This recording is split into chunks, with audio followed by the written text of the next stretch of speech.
What's going on, guys? It's Frito here for your Overwatch. There was a director's take continuing the 6v6 discussion, announcing that in Season 14, there'll be a series of 6v6 tests as well as further tests as well. So let's take a look at what we'll be seeing and what to expect from these different modes. So the first of the two tests is going to be Min 1, Max 3, which essentially means you can have almost GOATs. You can't quite have 3 tanks and 3 supports.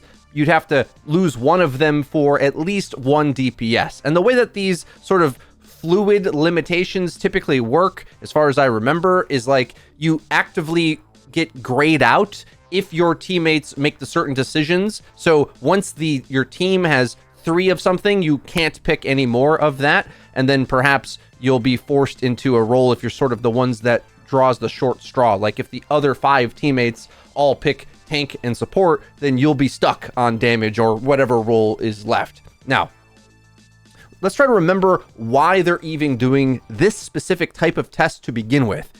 One, well, 6v6, more players, just having a bigger, more chaotic game mode with higher highs. That's one reason. But also because they're trying to add flavor to the depth of the types of strategies you can run in Overwatch. Whereas 5v5, while it's more competitive in some ways, where it's directional, like you have to go play the shooter game, take a duel, take an angle, take this map, it always works that way. These more fluid team compositions where you can get stacks of the same role, potentially, adds for more variety in the types of team comps that can match up. So, for example, you might have the solo Wrecking Ball tank versus 3 tanks, 2 supports, and a damage or something. And that makes a character like Wrecking Ball a lot more interesting and a lot more useful. One of my favorite tanks in Overwatch 1, what was the tanks like Wrecking Ball, and then I climbed really high in the Orisa meta as well as like a counter pick character against GOATs, and then into the double shield era. Like those tanks were my specialties, the ones that were like really harsh counter picks to a big strategy, especially when it was meta. And a character like Ball, since he gets more shields based on the team being clumped up, well, they have the entire playstyle being clumped up, and Ball had the benefit of disrupting them. And so you're knocking the tanks in and out of the way, and that makes for a very different kind of matchup. Like we really haven't had any matchups like that in Overwatch 2 because, well, most characters sort of like, I'm a backline character and I shoot from range. I want to get cover. That's it. I'm a flanker character. I'm going to be surprising you from an off angle, and that's it. Like that's the way it plays, like a reliable shooter game always. Whereas now you can have a tanky, brawly, mostly tank short range comp and play that GOATS-esque style, let's say, versus a maybe multi DPS single tank setup where it's more damage focused, getting off angles, so it's more extreme in both directions, basically more MOBA and more shooter. Now, of course, in practice, the things that stack and synergize together are the most effective, the easiest to run, where we don't exactly know what this is going to be, and they do say later on, importantly, that they're going to both be tuning tanks down in these new 6v6 formats, as well as looking if the tanks are going to need passives or not, right? Like the universal knockback resistance, the headshot resistance that they put through. I think there's a lot to be said on either end of the spectrum. Like the personality of Wrecking Ball, as I just described, goes down if the tanks can't be moved, because you could pick 3 tanks that don't get booped as much, and then all of a sudden everything I just said is kind of like out the window. Whereas for a while, it was only Rhine in Overwatch 1 that had the steadfast passive, and that was like later on in the life cycle of the game, whereas prior to that, any tank could be booped the same amount, so it's like you really were powerful to disrupt the enemy formation. So there's some things that they're thinking about, I guess, whereas like in 5v5, it got super linear and straightforward, where you take like a Widow versus Tracer duel, it's a shooter game, go at each other. Whereas as you add more players, and we looked at this with the 6v6 video that Spilo made, I mean, he had an interesting title for it, and we reacted to that video where he tested it in order to prove everyone wrong. But it was really interesting to me that I don't feel like I did get proven wrong. Like I badly wanted to be, like I'd love for him to as an analyst that I respect, go in and do all this data research and find these examples that like prove that it's fun to play with 2 bad tanks, and it's like, nope, it's still not. Like the gaps between the team comps in this 6v6 mode or any 6v6 mode, this is well known now. Like if Spilo, who I respect deeply, puts in a lot of this work. He's like our top analyst right now, I would say. Validates my biggest arguments about it.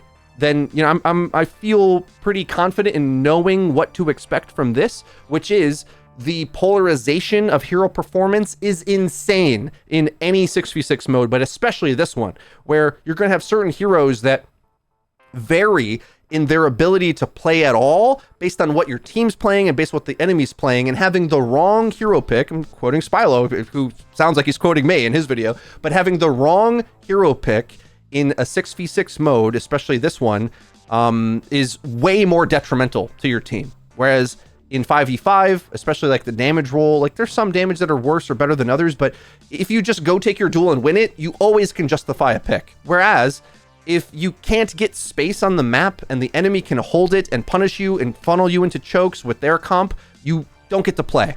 And that's the biggest thing that I think is going to be blatantly obvious when the community on a widespread scale is aware that 6v6 is coming back and they go in and play this mode. It's like, people say GOATS could be fun if it was shorter. I don't think GOATS was fun for 5 seconds, and I mastered GOATS.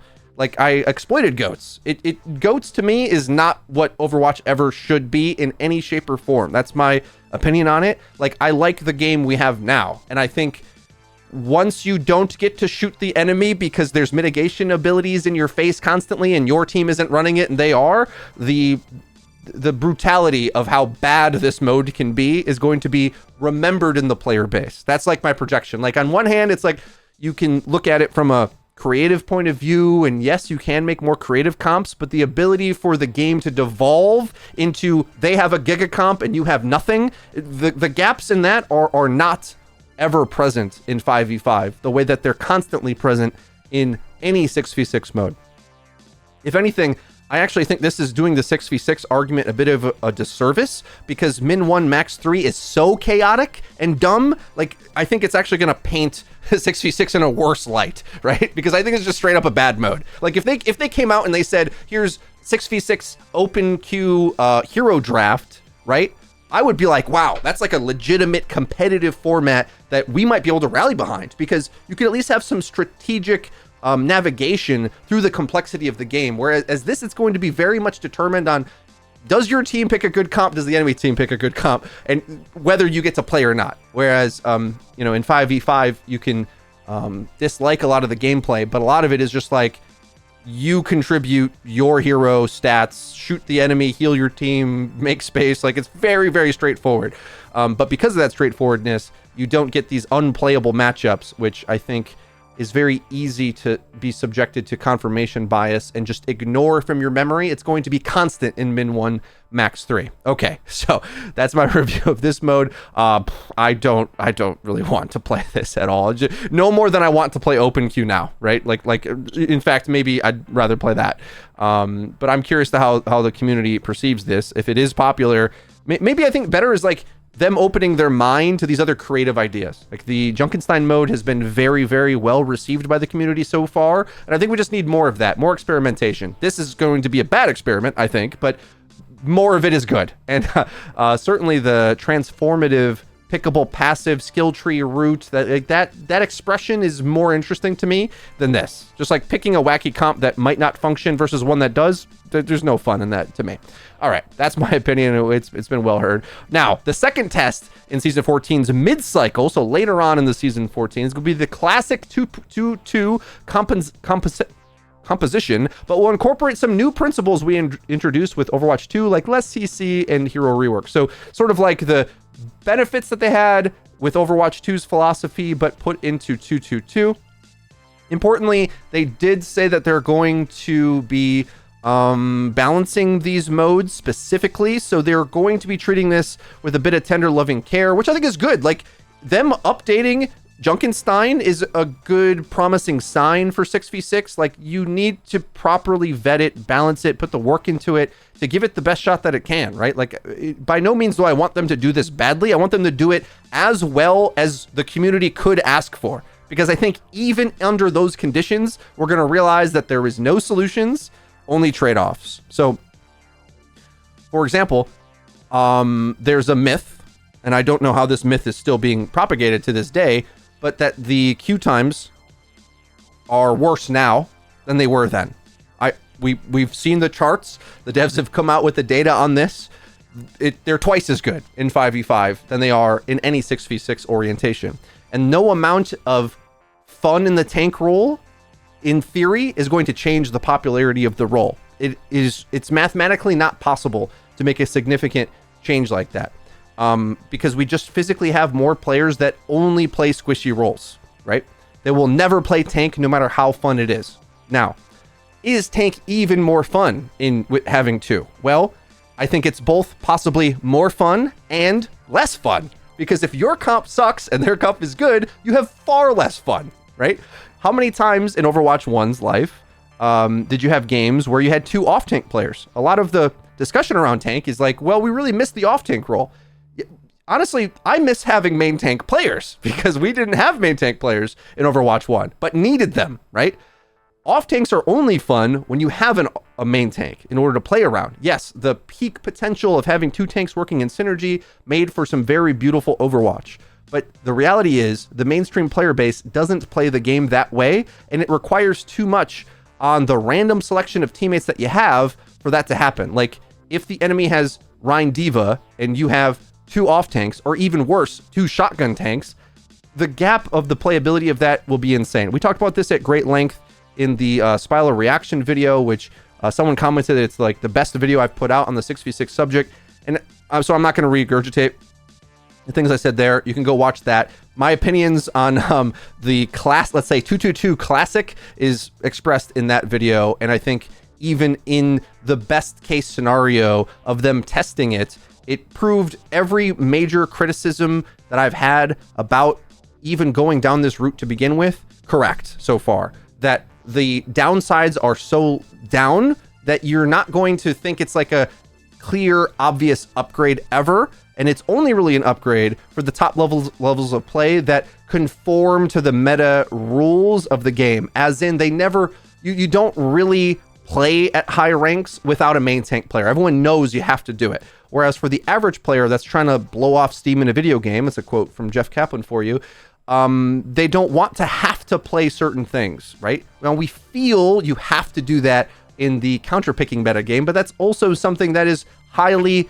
misunderstood in Overwatch 2. Badly, badly misunderstood. And, you know, I probably should contribute more in-depth content debunking some of these ideas and the complexity that it isn't simply a tick-tock counter-pick triangle, even when it does look like that for our highest level players. For you and your average player's game, that's not the case at all. Like, yes, you may have to swap more than you felt you needed to in the heyday of Rein Zarya being picked as the only competitively viable tanks, but equally, what about the players that didn't want to play Rein Zarya every single game in Plat? Like, that's just the reality of this of the situation. There was a lot of players that weren't really trying to learn what would be considered a competitive tank. And ironically enough, those characters weren't even good for the vast majority of 222 at the higher ranks either. So it's like there's no matter what, there's going to be a big discrepancy in the performance of characters. And, well, the reality is like the rule set for the higher tiers of play are not what are going to be for the average player. And as soon as we're all stuck behind useless tanks that don't make space against ones that do, you're going to be suffocated out of the game in a way that you're like, wow, like being able to move around the map and make my own destiny by seeing the play and being able to land my own shots. That is so much better than not seeing the play and AFKing and waiting and hoping, wow, I hope my tanks make space for me. That's a terrible, like, I just get acid reflux seeing the footage from Spylo's video and waiting for this to come out. So I cannot wait for this to come out. Okay. I think all my arguments on this have only gotten stronger over time, and it's gonna be more and more obvious that Overwatch is a crazy, chaotic game. You're never going to be happy with the top meta characters or, you know, the level of balance. There's no such thing as balance in this game. It's a nonsense game. Now, already coming up in season 13, there's going to be 2 tests for 5v5. Okay, so they are looking at a quick play hacked, which they're calling Limit 2. So 5v5, but with a maximum number roll of 2, and you can kind of switch which one it is. So it's flexible. So you could have 2 tanks, but they're going to be powered down the same way that they are in open queue. So you kind of get a more budget version. Doesn't get too out of hand with as much chaos as 6v6, but obviously this is like just not a competitive or balanced mode. And I think these things, I feel like they're splitting the baby with this, you know? I think they should have the separate modes that are similar to Junkenstein that are way over the top, rather than trying to take the core competitive game mode and make it a bit crazier, plus or minus 10, 20%. It's like not enough to satisfy anyone, where the people that want it to be a balanced competitive experience are going to dislike it, and the people that want it to be crazy, it's not like crazy enough. So you'll get your tank synergies back, and assuming that damage mitigation cycled well, just like it was in Overwatch 1, is the highest peak potential for controlling, taking, and punishing space, that's going to be the case here again. So whether it's Winston Diva, Winston Zarya, there's going to be some like combo of characters that will just rush at you, gain power, you lose space, you can't really shoot anybody on the enemy team, and they suffocate you, you lose all the map. It's like the severity of having multiple tanks on the field and the options that the enemy has for strategy and tactics, which are two important words in this. Like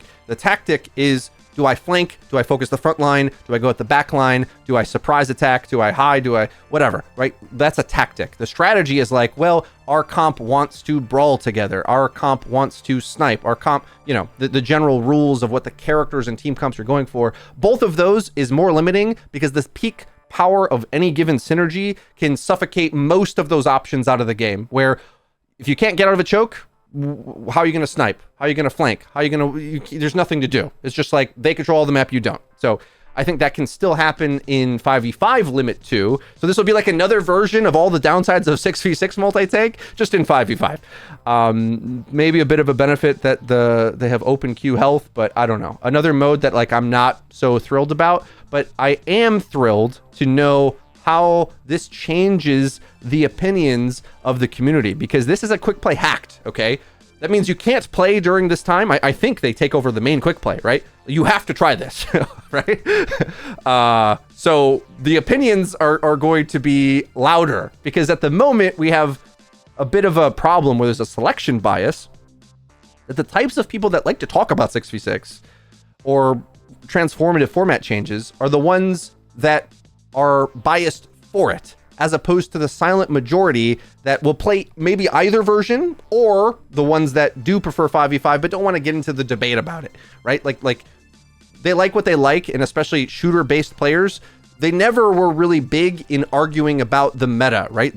I like to play Widow, I like to play Ashe, I like to play Cass, I like to play Tracer, whatever. These aren't like big meta theory crafting players that are active in the community about like the synergies of tanks or whatever. They just want the things out of their way to shoot, right? And I'm telling you, that's the vast majority of the player base. Having more chaos in this, in the main mode, I think will be a downgrade, but we'll see. I'm excited to see, because either way, these tests will gain the valuable data to know what the community thinks, right?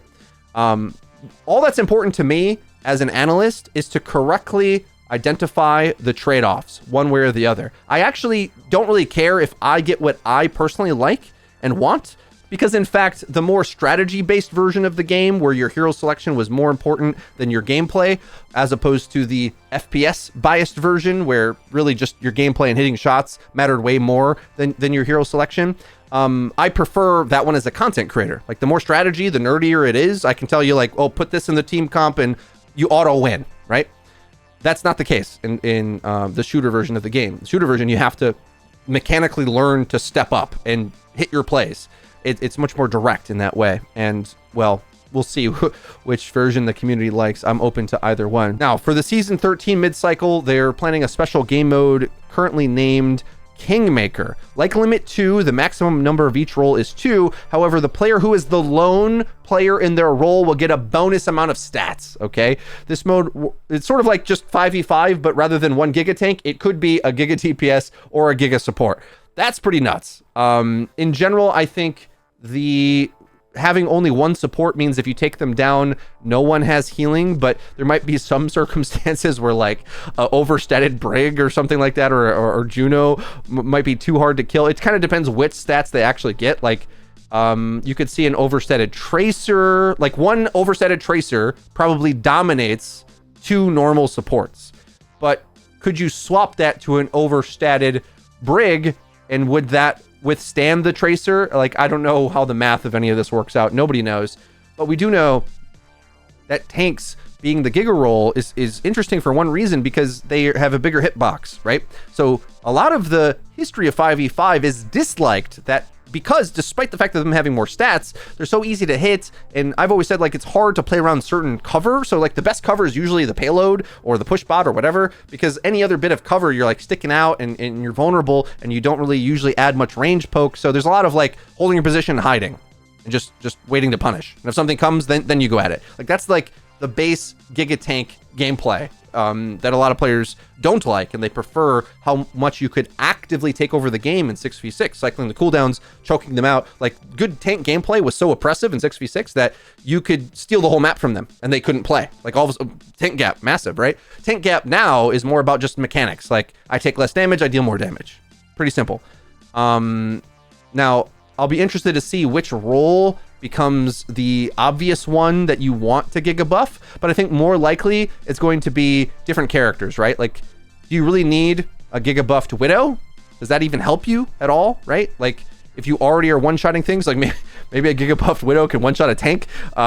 Depends where these stats go, right? But like in general, usually there's specific types of characters that benefit from having more stats, and ones that maybe are a little bit more supportive in nature that aren't going to benefit more. So at the lower ranks, having one Giga buffed Reaper would be utterly insane, okay? Like, because he's gonna self-heal, has more health, maybe does more damage. That's nuts. Whereas at the higher ranks, characters that have more skill expression, like Tracer, that's going to dominate. So at the end of the blog post here, they kind of talk about like, all right, they're going to gain the data for these things and maybe have a world with both game modes. I'm excited for whichever way that the game goes. And it feels like we waited for this for a long time. You know, a lot of big talk, a lot of big claims were made about 6v6, and I couldn't be more happy that the community actually gets it in their hands, so it doesn't have to be shrouded in mystery anymore. So I don't have to make like hypothetical arguments of things that Spylo goes and tests and proves right for, you know, the 30-minute duration of a video.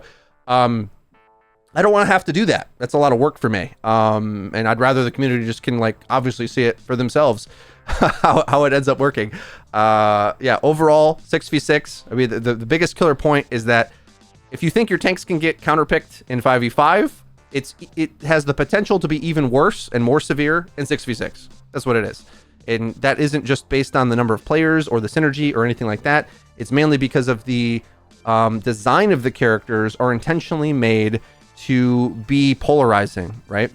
Whether it's Queen, Mauga, Doomfist, these characters that are self-reliant, they're designed in that way to try to be more appealing. And I think a lot of the 6v6ers forget this. They're like, well, why don't you just make tanks more fun? It's like, well, they tried. They tried to give you more buttons. You know, Orisa can do this and then spinny spear and shoot. Blah, blah, blah. Like, they tried to make tank. They thought that was what is going to be fun for people to gravitate to the tank role, because they didn't like holding the shield, right? They hated holding the shield. That was the vast majority of the feedback about tank gameplay in Overwatch 1, was a character like Zarya was fun and Ryan wasn't, despite him being, you know, deemed as required.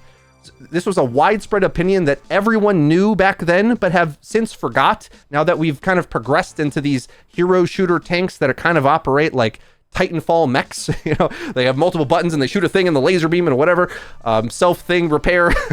They do crazy things now, and people still don't like it. And the truth is, like, they didn't like any version. They didn't like the simplistic strategy version that was more team reliant and teamwork focused. And they also don't like the downsides of having all the carry in your hands. No solutions, only trade-offs, guys. But I look forward to having these tests in the game, man. Like, waited way too long for this. If you enjoyed this video, please be sure to leave it a like, and don't forget to click subscribe and the bell icon to actually get notified when our videos come out. That's been it for me. I've been Frito for your Overwatch. I'll see you guys next time.